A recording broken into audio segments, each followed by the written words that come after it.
Hello and welcome to Louise Singleton Creations. In today's video I'll be trying out the Resiners Tumbler Curing Machine.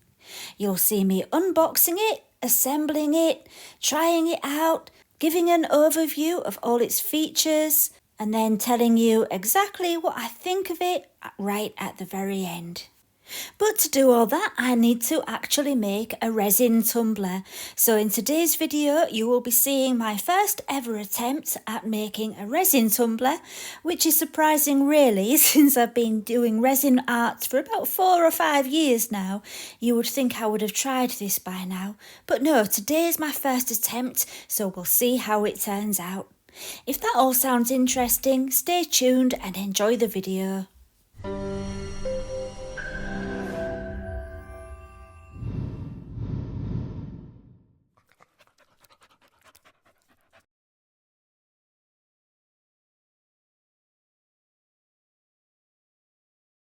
Before I start with my tumbler, let's have a little look at the Resiners Tumbler Curing Machine. It arrived in a medium-sized box and it was very well packaged. It came in 2 parts. One part had the sides on it and they were all folded down, and all I needed to do was fold them up and attach the top to it, and that's how simple it was to assemble it. Once I'd finished assembling the box, all I needed to do was take the front panel, which has 2 slots for 2 cup turners, and take off the protective paper. There are 2 magnets on the front of the curing box and also 2 magnets on the panel which correspond, so it can easily clip into place. Once your cup turners are in position, it can clip over your cup turners and it all works really well, so that's a really good design. It's been well thought out.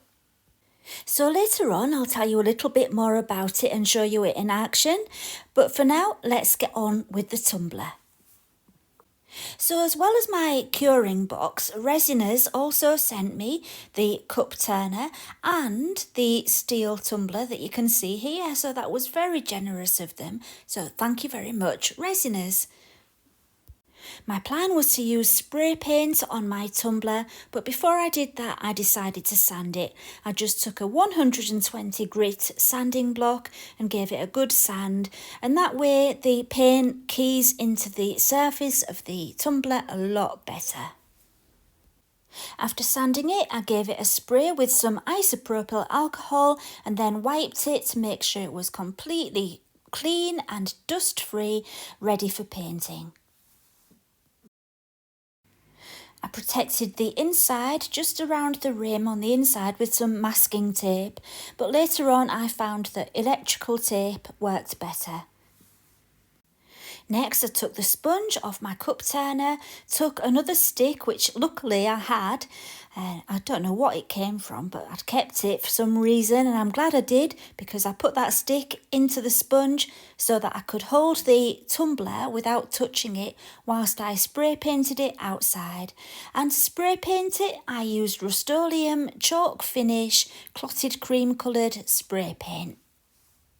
So my inspiration for today's tumbler was this notebook which I made in a video a while ago, and I really loved the way it turned out with the seashell slices in there. So that's what I'm trying to emulate today on my tumbler. So I sorted out the colours of the seashell slices which I wanted and made sure I had them all separate, because I'm going to be doing it in rows of colour rather than just mixing them all together. And yeah, there's some cream and green ones there. I also used some blue and pink. And yeah, I've decided to stick them on with double-sided tape. And the reason I went for that option was because I knew it would stay tacky for as long as I needed it to. If I'd tried using glue, I would have been rushing to get everything in position before the glue started to set. So I thought double-sided tape would work really well, and I'm just using it on the bottom of my tumbler because, as you can see, it's one of those tumblers that is thinner at the bottom and wider at the top, and it slopes, into a bigger size towards the top. So I thought if I just do it at the bottom, and then I can have some text and glitter at the top, and that should look really nice. I did 3 rows of the tape all together. The bottom one was the easiest because the sides were straight, but as the sides started to get wider and the angle was different, I ended up getting some creases in the tape because I was trying to get it straight. But yeah, it was fine. There were a few lumps in, but it didn't matter in the end. They squashed down. Right, once the tape was applied, it was time to add my seashell slices, and I'm not going to lie, it took me a long time. It was quite painstaking. I used my tweezers to make sure I got everything in position, and yeah, it did. It took a while, but it was quite relaxing. I didn't mind. And after a while, I suddenly realised it would be a lot easier if I just put it on the cup turner. So yeah, I put it onto the cup turner and then I had both hands free. And so let's speed up now and just go right through what I did. After doing the cream, I did some pink and then some more cream, then the green, and then I finished off with blue. Once all the pieces of coloured shell were in place, I sprinkled some very fine gold glitter over the top, and it just stuck onto the sticky tape which was between all the shell slices. Then I brushed off all the excess, and that was the most time-consuming part over and done with. Right then, for the remaining part of the tumbler, I wanted it to be covered in glitter. And to adhere the glitter to the tumbler, I decided to use PVA glue. You can do resin at this stage and just sprinkle the glue on, the glitter on, whilst the cup turner is turning, and then you get a nice smooth finish. But I didn't want to do that. I wanted to use PVA glue at this stage, so it's just a case of brushing it on as smoothly as possible. Try not to get any big puddles of glue on there because it will show through on the finished piece. Try to get it nice and smooth. Once I'd finished applying the glue, it was time to sprinkle on the glitter. And this time I'm using Galaxy Starlight glitter from Resin Pro, and it's the holographic white. Once it was completely covered in glitter, I just took a sheet of paper and wrapped it around and gently tapped the surface to smooth down any bits of glitter that were sticking out. Right then, it was actually the next day before it was time to put the resin on because I'd been busy on the day when I put the glue on. I could have done it as soon as the glue was dry, but I didn't. It's the next day. And so what I've done is I've brushed off any loose bits of glitter before getting the resin ready to put on there. And the resin I'm using today is Resin Pro's transparent resin. And I used it for the first 2 coats before I realised that it was the wrong kind of resin to be using. What you really need is an epoxy resin, which is just for coating or laminating. And I had one, and I don't know why I didn't use it. So yeah, I will use that for the layer you'll see in just a moment. But for the first 2 layers, I used a shallow casting resin, and it took a long time to cure. Even with the curing box, it took 3 hours for each layer. And yeah, I don't know what I was thinking of doing the same mistake twice, but I did. I must be just a slow learner. So yeah, I used the wrong kind of resin for the first 2 layers, and I'm not going to show you all of that because you don't need to see me doing 3 layers of resin. What's the point? So I'll tell you what I did instead. I applied the first layer and I let it cure, and then I sanded it to get rid of any little lumps, and then I added another layer, and then I let it cure and sanded it again. And that brings us on to the next bit that you're going to see. Okay then, stepping forwards in time, and after applying my 2 layers of resin and sanding it down, I'm ready to apply my decal. I designed it and cut it on my Cricut maker, and it's nice and simple. I just wanted it to be simple, and the reason I went for Her Ladyship was because it matches a cup that my husband bought me a long time ago, which said Her Ladyship in the same way with a crown on, and I really like it. Yeah, so because of that, because I'm sentimental, I decided to make it match. And yeah, I think it fits nicely onto the tumbler. It's not too fussy. I don't like fussiness. It's nice and simple. So once I got it into position, it was just a case of peeling off the transfer tape. Once, after I'd really pressed it all down nicely anyway. Yeah, it was a bit scary actually putting that on because I wanted to make sure it was level without getting my head under the camera, and it was a bit risky, but I think it's level. It turned out looking okay anyway, so yeah. Okay then, before I apply the last layer of resin and show you the curing box in action, let's just show you a couple of modifications I made. I wanted the curing box to be elevated above the surface of my tabletop just a little bit so that my cup turner could slide underneath. And yeah, without doing that, it wouldn't go underneath. So I just taped on some wooden sticks. The curing box actually came with these 4 feet, but maybe I'm missing something, I don't know, but I could not see where they could be, where or how even they could be attached.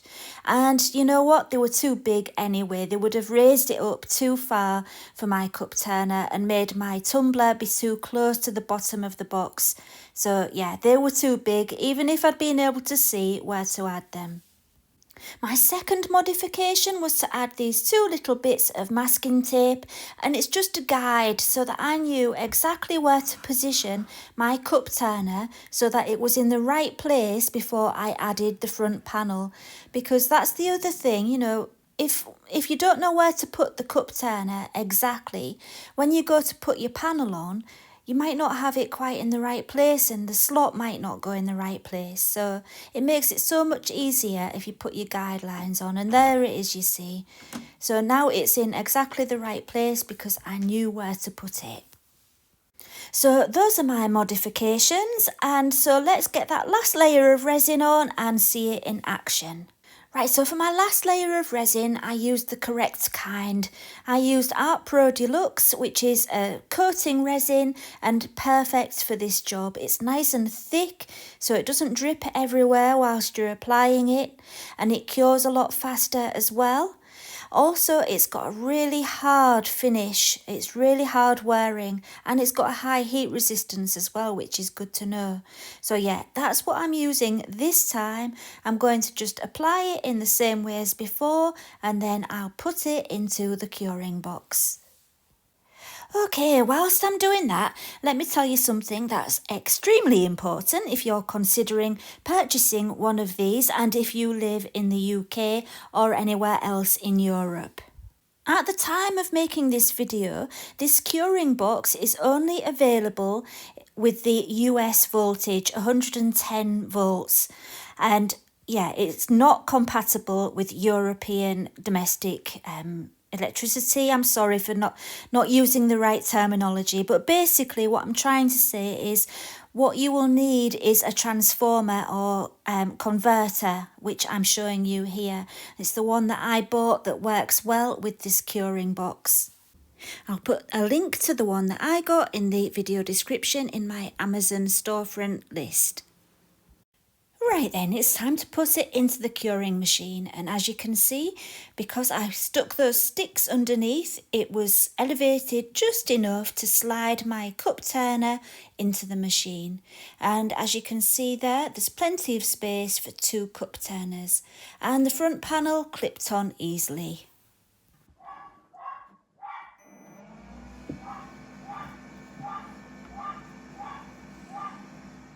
Hopefully that gave you an idea of the sound it makes, even with my dog barking in the background.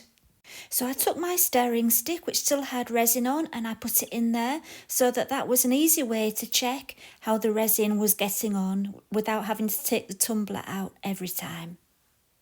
And it's so easy to operate. All you have to do is press the button and it goes. You don't have to set a timer or temperature or anything like that. And then just keep checking on it and see how long it takes. So as you saw, it was 11:15 when I put it in.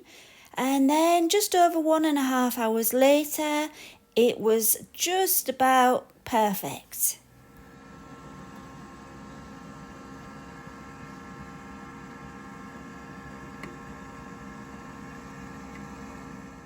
So when I took the stirring stick out this time, it stuck to the mat and I knew it was probably there. There was still some flexibility to the resin, but that's normal with resin for a few days until, it's had the full curing time. But that's what it would have been like if I hadn't put it in the curing machine. That's the mat that was under the tumbler, and I kept that there so I could compare them for you. And so, let's take it out and have a look. As you can see, the front panel comes off super easy and then the tumbler slides out. I did manage to knock it on the side, but luckily it was fine. And so I've just tapped it here so you can hear the sound of it being not tacky but cured.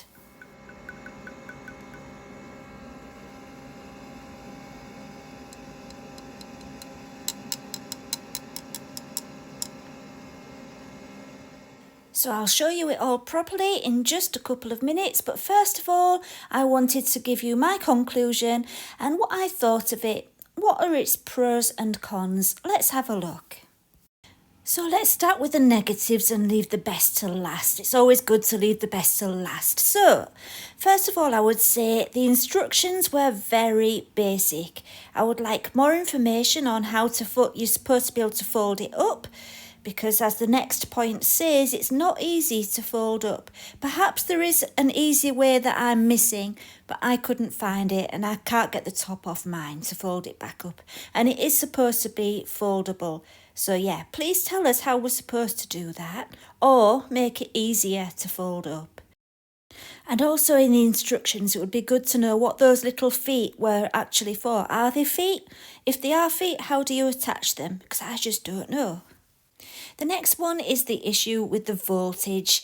It would be really good if they could make one that's specifically for use in Europe, or just make one with a switch on the back, which, so it can have both. It can be 110 or 220, you can switch from one to the other depending on where you live. That would be really good.